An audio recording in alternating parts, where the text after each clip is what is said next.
حضور کے بعد اگر کسی نے دعویٰ کیا نبوت کا تو وہ کذاب، دجال، جھوٹا، کافر، اور جس کسی نے بھی اس کی تصدیق کی، اس کو مان لیا، وہ بھی دائرہ اسلام سے خارج، مرتد۔ یہ قانونی اہمیت ہے، قانونی اہمیت ہے۔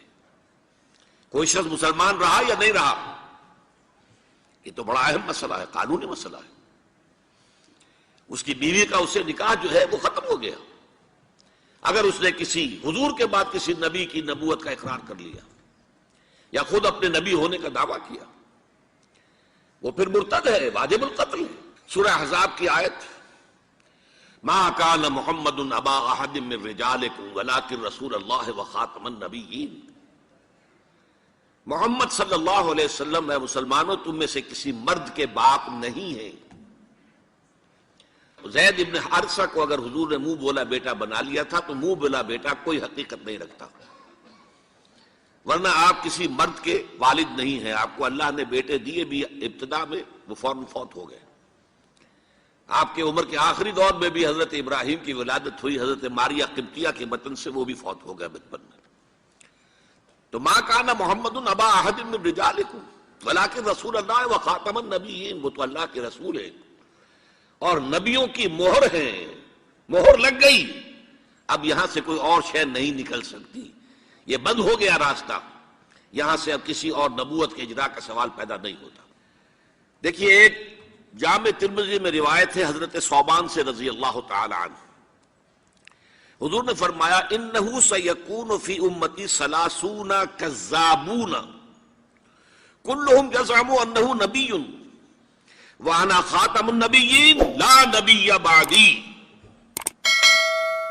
آپ نے فرمایا میری امت میں 30 افراد ایسے اٹھیں گے جو دجال ہوں گے، کذاب ہوں گے، جھوٹے ہوں گے۔ ان میں سے ہر شخص جو ہے یہ گمان کرتا ہوگا اپنے بارے میں کہ وہ نبی ہے، حالانکہ میں خاتم النبیین ہوں، اور خاتم النبیین کے معنی کیا؟ لا نبی بعدی، اب میرے بعد کوئی نبی نہیں ہوگا۔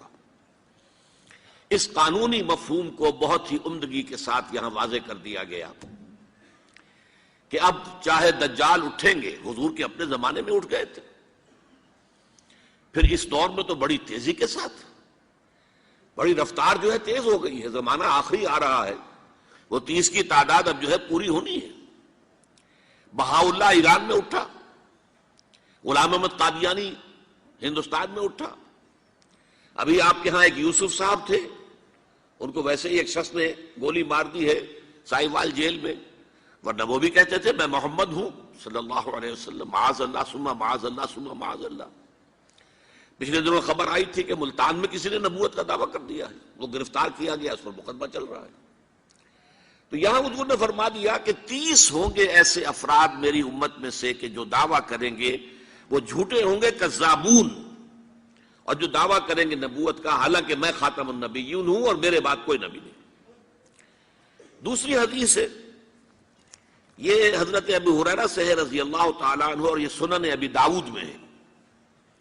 لا تقوم الساعۃ، حضور نے فرمایا قیامت قائم نہیں ہوگی حتی یخرج 30 دجالون، جب تک کہ 30 دجال ظاہر نہ ہو جائیں، کلہم یزعم انہ رسول اللہ، جن میں سے ہر شخص یہ کہے گا اور سمجھے گا کہ میں اللہ کا رسول ہوں۔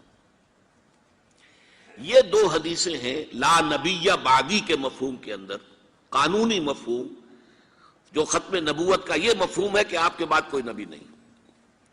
دوسری حدیث سنیے، اس میں تکمیل نبوت کا تصور آ رہا ہے، بڑی پیاری حدیث ہے، حضرت ابو ہریرہ رضی اللہ تعالیٰ عنہ سے مروی ہے، اور اس حدیث کی سند بہت قوی ہے، متفقون علیہ، بخاری اور مسلم دونوں میں۔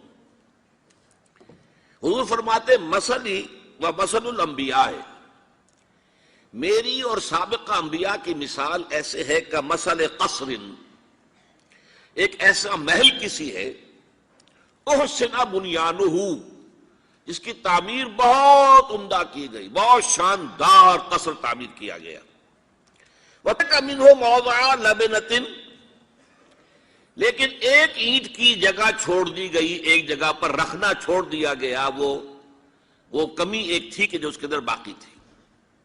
فَطَافَ بِهِ النَّظَارُ يَتَعَجَّبُونَ مِنْ حُسْنِ بُنْيَانِهِ، تو اس محل اور قصر کا طواف کرتے تھے لوگ، ارد گرد گھومتے تھے اور بہت تعجب کرتے تھے، کتنی شاندار عمارت ہے، کتنی عظیم عمارت ہے، کیسا عالیشان محل تعمیر کیا گیا ہے۔ الا موضع تلک اللبنہ، سوائے اس ایک اینٹ کی کمی کے جو انہیں عجیب محسوس ہوتی تھی کہ یہ ایک اینٹ کی کمی کیوں رکھ دی گئی۔ اب حضور فرماتے فکنت انا، وہ اینٹ میں ہوں، صددت موضع اللبنۃ، میں نے اس اینٹ کے رکھنے کو پورا کر دیا ہے۔ ختم بی البنیان، میرے ذریعے سے قصر رسالت کی تکمیل ہو گئی ہے۔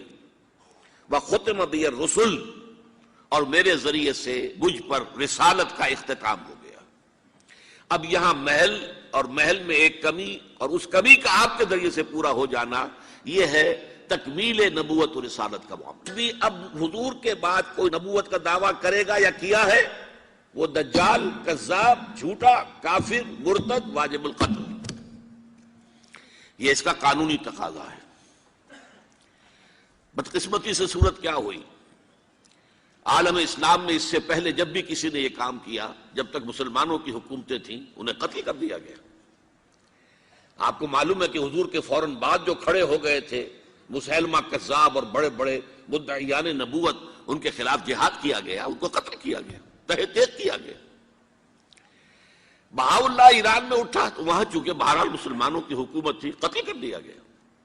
اب بھی کوئی بہائی ایران میں نہیں رہ سکتا، سب وہاں سے بھاگ چکے ہیں، کوئی نہیں رہ سکتا۔ کوئی وہاں آئے گا تو قتل کر دیا جائے گا۔ لیکن یہاں معاملہ یہ تھا کہ انگریز کی حکومت تھی، انگریز کی حکومت میں ہر شخص کو کھلی چھوٹ تھی۔ اکبر الہ آبادی رحمۃ اللہ علیہ نے بڑے خوبصورت الفاظ کے اندر وہ نقشہ کھینچا ہے، گورنمنٹ کی خیر یارو مناؤ، گلے میں جو آئیں وہ تانے اڑاؤ، کہاں ایسی آزادیاں تھی میسر، ان الحق کہو اور پھانسی نہ پاؤ۔ اگر اسلامی حکومت ہوتی، مسلمان حکومت ہوتی، چاہے اعلی معیاری اسلامی حکومت نہ بھی ہوتی، مسلمانوں کی حکومت ہوتی، تو جس نے ان الحق کہا منصور، وہ سولی چڑھا دیا گیا یا نہیں؟ جس نے نبوت کا دعویٰ کیا وہ قتل کر دیے گئے کہ نہیں؟ انگریز کی حکومت تھی، گورنمنٹ کی خیر یارو مناؤ، گلے میں جو آئے وہ تانے اڑاؤ، خدائی کا دعویٰ کر دو، نبوت کا دعویٰ کر دو، رسالت کا دعویٰ کر دو، کوئی پوچھنے والا نہیں، کوئی پکڑنے والا نہیں، کسی دارو گیر کا کوئی اندیشہ ہی نہیں۔ کہاں ایسی آزادیاں تھی میسر، ان الحق کہو اور پھانسی نہ پاؤ۔ اسی زمانے میں ایک واقعہ یہ ہوا تھا، غلام احمد قادیانی نے ایک دعوتی خط لکھا کابل کے حکمران، اب میں بھول رہا ہوں کہ وہ امیر دوست محمد خان تھے یا امیر عبد الرحمن خان تھے، ان دونوں میں سے کسی کے سامنے وہ خط پہنچا۔ جیسے کہ حضور نے خطوط بھیجے تھے قیصر کو، کسریٰ کو، تو اس کو بھی شوق چرایا کہ میں بھی تو اب نبی ہوں، نبوت کا دعویٰ کر چکا ہوں، تو مجھے پڑوس کا ملک جو ہے افغانستان، وہاں کے بادشاہ کو دعوت دینی چاہیے کہ وہ مجھ پر ایمان لائے۔ جب وہ خط وہاں پہنچا ہے تو امیر کابل نے اسی خط پہ 2 الفاظ لکھ دیے اور واپس کر دیا۔ الفاظ کیا تھے؟ ایجا بیا، یہاں آؤ ذرا اور یہاں آ کر تم دعویٰ کرو نبوت کا۔ یہ تم انگریز کی چھتری تلے بیٹھے ہوئے دعوے کر رہے ہو، انگریز کے سائے تلے جو ہے، اور انگریز جو ہے تمہیں سپورٹ کر رہا ہے، تم نے جہاد کو جو ہے ختم کر دیا، دین کے لیے حرام ہے اب دوستو قتال، حرمت قتال۔ انگریز کو اور کیا چاہیے تھا؟ گلیڈسٹن نے جبکہ وہ وزیر اعظم تھا برطانیہ کا، اس نے کہا تھا اپنی پارلیمنٹ میں قرآن کو لہرا کر، جب تک یہ کتاب دنیا میں موجود ہے امن قائم نہیں ہو سکتا۔ یہ تو جہاد اور قتال کی بات کرتی ہے۔ تو ان کو اور کیا چاہیے تھا کہ اگر کوئی اس قتال کو ختم کر دے، منسوخ کر دے، اور مسلمانوں میں سے جذبہ جہاد اور قتال فی سبیل اللہ کو نکال دے، تو اس سے بڑی اور کیا خدمت ہوگی؟ لیکن یہ کہ اگر تمہیں یہ دعوت دینی ہے تو ذرا یہاں آؤ، ایجا بیا، یہاں آ کے یہ دعوت دو مجھے، تاکہ تمہارے 14 طبق روشن ہو، تمہیں معلوم ہو کہ اس دعویٰ کرنے کا مطلب کیا ہے۔ لیکن ایک بات میں اب آپ سے عرض کر رہا ہوں، ہم پر اللہ کا بڑا کرم ہوا تھا، اس میں کوئی شک نہیں۔ اس ملک میں 1974 میں جو فیصلہ ہوا قادیانیوں کے غیر مسلم اقلیت قرار پانے کا، وہ واقعہ یہ ہے کہ بہت ہی مبارک فیصلہ تھا. اس کے لیے تحریک جو اٹھی وہ بھی بہت ہی عمدہ تھی، بہت پرامن تھی، بہت منظم تھی. مولانا سید محمد یوسف بن نوری رحمۃ اللہ علیہ اس کے قائد تھے. کوئی سیاسی لیڈر جو ہے اس میں نمایاں نہیں تھا، خالص دینی تحریک تھی. پھر اس وقت ہمارے ہاں حکمران ذوالفقار علی بھٹو، حالانکہ خالص سیکولر ذہن کا آدمی، اور قادیانیوں نے اسے سپورٹ کیا تھا 1970 کے الیکشن میں. قادیانی سمجھتے تھے وہ تو ہمارا اپنا آدمی ہے، لیکن اللہ تعالیٰ نے اس کے ہاتھوں لیکن بہترین طریقے سے، جس پر اعتراض کیا ہی نہیں جا سکتا، پارلیمنٹ کے ذریعے سے فیصلہ کرا. کوئی آرڈیننس نہیں تھا، کوئی حکم جو ہے، فرمان جو ہے وہ ایشو نہیں ہوا تھا، پارلیمنٹ کے ذریعے سے. اور پارلیمنٹ کی ایک کمیٹی بنائی گئی جس میں کہ موقع دیا گیا کہ قادیانیوں کے سربراہ بھی آ جائیں، لاہوریوں کے سربراہ بھی آ جائیں. یہ دونوں سیکٹ جو ہیں قادیانیت کے، پہلے قادیانی تھے اب وہ ربوائی ہیں، ربوے والے ہیں. لاہوری جیسے پہلے لاہوری تھے آج بھی لاہوری ہیں. ان دونوں کے سرکردہ لوگوں نے آ کر وہاں پر اس کمیٹی کے سامنے پیش ہو کر بیانات دیے اور کہا، کھل کر کہا. ناصر احمد اس وقت جو ہے خلیفہ تھا ان کا، مرزا طاہر احمد کا غالباً بڑا بھائی مرزا ناصر احمد. انہوں نے کہا ہم نبی مانتے ہیں، غلام احمد قادیانی کو ہم نبی مانتے ہیں، ڈنکے کی چوٹ کہا. لہذا اس کے بعد پارلیمنٹ نے فیصلہ کیا یہ غیر مسلم ہے، اور صحیح فیصلہ کیا. لیکن یہ فیصلہ ادھورا ہے. یہ بات آج میں پہلی مرتبہ کہہ رہا ہوں، اسے نوٹ کر لیجیے. قادیانیت کے فتنے کو کوئی گزند نہیں پہنچا ہے ان کے غیر مسلم قرار دیے جانے سے. وہ فتنہ جوں کا توں پنپ رہا ہے، جوں کا توں پھیل رہا ہے، جوں کا توں وہ اپنے سرطان کی جڑیں پھیلا رہا ہے ہمارے معاشرے میں. اور ویسے یہ کہ عالمی سطح پر انہیں بڑی سرپرستی حاصل ہو گئی ہے. پوری دنیا جو ہے، مغربی دنیا، وہ ان کی سرپرستی کر رہی ہے. لیکن یہ کہ اندرون ملک بھی اس فتنے کا قلع قبا اگر ہو سکتا تھا تو صرف اس وقت جبکہ اس فیصلے کا جو قانونی اور منطقی تقاضا ہے وہ بھی پورا کیا جاتا، اور وہ یہ کہ مرتد کو قتل کی سزا دی جاتی.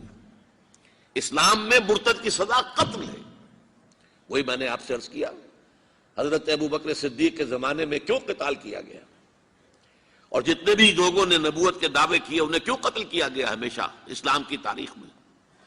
لہذا مرتدین کی سزا، سزائے قتل جب تک نافذ نہیں ہوگی اس فتنے کو کوئی گدن نہیں پہنچے گا. بلکہ وہ تو اپنے آپ کو مظلوم سمجھتے ہیں اور مظلوم کیسے سے پیش کرتے ہیں. اور ظاہر بات ہے کہ وہ سارے شاعر، چاہے آپ آرڈیننس نافذ کر لیں، لیکن ان کے جمعے کی نماز ہوتی ہے. یہ ٹھیک ہے کہ وہ مسجد کی شکل نہیں بنا سکتے، ماڈل ٹاؤن میں ایک بڑی کوٹھی کے اندر ان کا جمعہ ہوتا ہے، ان کی عیدیں علیحدہ ہوتی ہیں. وہ سارے شاعر اسلامی کو استعمال کر رہے ہیں، اور الٹا مظلومیت جو ہے اس کا لبادہ اوڑھ لیا ہے. جیسے دنیا میں یہودیوں نے ہولوکوسٹ کی مظلومیت کا لبادہ اپنے اوپر اوڑھا ہوا ہے. ہم جو چاہے ظلم کر لیں نوع انسانی پر، ہمیں کوئی گدن نہیں پہنچا سکتا، اس لیے کہ ہم نے اتنا بڑا ظلم سہا تھا. ہولوکوسٹ ہمارے 60 لاکھ آدمی جرمنوں نے ختم کر دیے تھے، تو اب اگر 8-10 لاکھ مار دیں فلسطینی یا کوئی اور عرب یا اور مسلمان تو کون سی بڑی بات ہے. اسی طرح قادیانیوں نے مظلومیت کا لبادہ اوڑھا ہوا ہے، اور ان کو کوئی گدن نہیں پہنچا ہے جب تک کہ قتل مرتد کی سزا یہاں نافذ نہیں کی جائے گی. اس میں یہ ہونا چاہیے تھا کہ جس روز میں یہ فیصلہ ہوا ڈکلیئر ہو جاتا ساتھ ہی. اب تک کے جو قادیانی ہیں آج کے اس تاریخ سے فیصلے سے پہلے وہ تو اقلیت قرار پائیں گے، انہیں قتل نہیں کیا جائے گا. لیکن اس فیصلے کے نفاذ کے بعد جو شخص بھی قادیانیت اختیار کرے گا اس پر قتل مرتد کی سزا، اس کی حد جاری کی جائے گی.